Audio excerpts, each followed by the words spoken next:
So Peyton decided to come up to the station, and she is now live out in front of our station with more on the snow that's happening out there. Peyton, what do you have for us?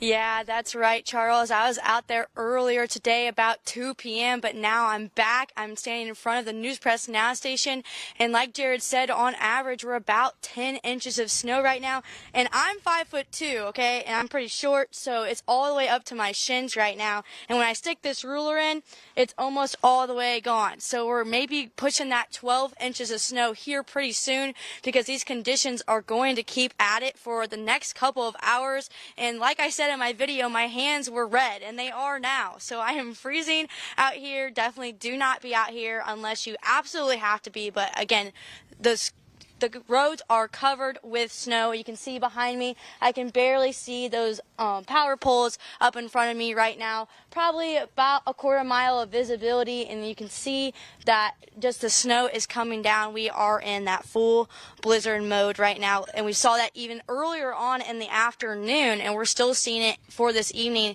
So I'm expecting a couple more inches of snow until it finally stops around later tonight into the overnight hours. So again, I am only 5'2", and I am shin deep in this snow right now, and I am freezing cold, and I've been out here for about 10 minutes, and my hair is very snowy, and yeah, so that's what we got going on right now. It is just very cold outside, and we got a lot of snow, and you can see behind me, Edmond Street is very covered with snow right now, so it's like that everywhere here in St. Joseph. So that is what we have currently right now.